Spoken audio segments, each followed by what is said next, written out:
Halo, perkenalkan, nama saya Tania Nur Hafidah, mahasiswa semester 5 dari program studi Manajemen Dakwah, Fakultas Dakwah dan Komunikasi di kampus ternama Yogyakarta, yaitu di UIN Sunan Kalijaga, Yogyakarta.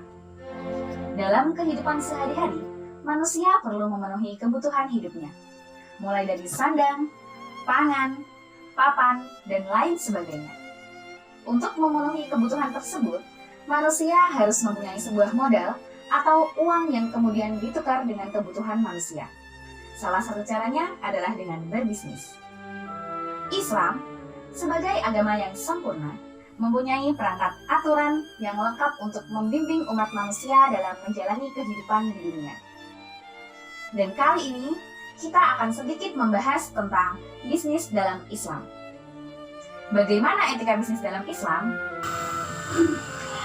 Etika bisnis Islami adalah studi tentang seseorang atau organisasi melakukan usaha atau kontak bisnis yang saling menguntungkan sesuai dengan nilai-nilai ajaran Islam. Etika bisnis Islam merupakan etika bisnis yang mengedepankan nilai-nilai Al-Quran.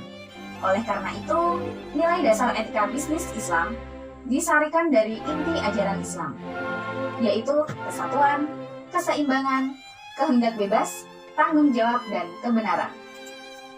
Menurut Al-Ghazali, ada 6 bentuk kebajikan, yaitu yang pertama, jika seseorang membutuhkan sesuatu, maka orang lain harus memberikannya dengan mengambil keuntungan sesedikit mungkin. Jika sang pemberi melupakan keuntungannya, maka hal tersebut akan lebih baik baginya. Yang kedua, jika seseorang membeli sesuatu dari orang miskin, akan lebih baik baginya untuk kehilangan sedikit uang dengan membayarnya lebih dari harga yang sebenarnya.